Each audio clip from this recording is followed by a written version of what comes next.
आणि बातमी पुण्यातून आहे। पुणे शहराजवळ 45 बॅरल दारू जप्त करण्यात आली आहे। पुणे ग्रामीण पोलिसांनी अवैध दारू व्यवसायावर छापेमारी केली आहे। पुणे शहराजवळ पोलिसांनी मोठा दारू साठा जप्त केलाय। उरळी कांचन पोलिसांनी ही मोठी कारवाई केल्याची माहिती मिळते आहे। एकीकडे सातत्याने ड्रग्सचा विषय चर्चेत असताना आता मद्यसाठाही जप्त करण्यात आलाय। मिकी घाई आपल्याला अधिक अपडेट देतील। मिकी, आधी ड्रग्समुळे पुणे चर्चेत होतं, आता दारूमुळे चर्चेत येत आहे। एकूण किती नशेचा विळखा वाढत चाललाय पुण्याभोवती? प्रज्ञा, जर आपण हे बघितलं तर पुणे ग्रामीण पोलिसांची ही मोठी कारवाई आहे।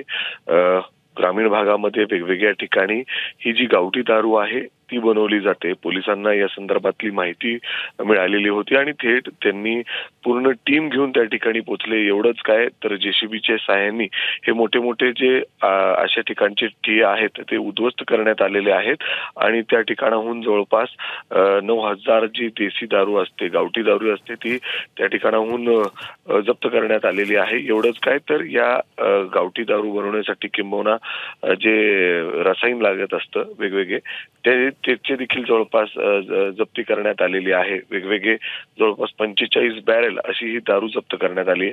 खरं तर पुण्यात नक्की चाललंय तरी काय असा प्रश्न हा निर्माण होतोय, कारण एकीकडे ड्रग्सचा मोठा साठा पुणे पोलीस या ठिकाणाहून जप्त करतायत, दुसरीकडे अशा पद्धतीने गावठी दारू।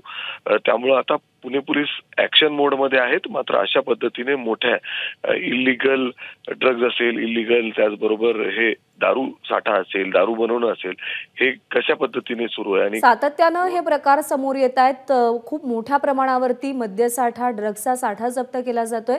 पुणे पोलिसांसमोर खूप मोठं आव्हान निर्माण झालंय या सगळ्या प्रकारांना आळा घालण्याचं। मिकी, धन्यवाद दिलेल्या माहितीसाठी।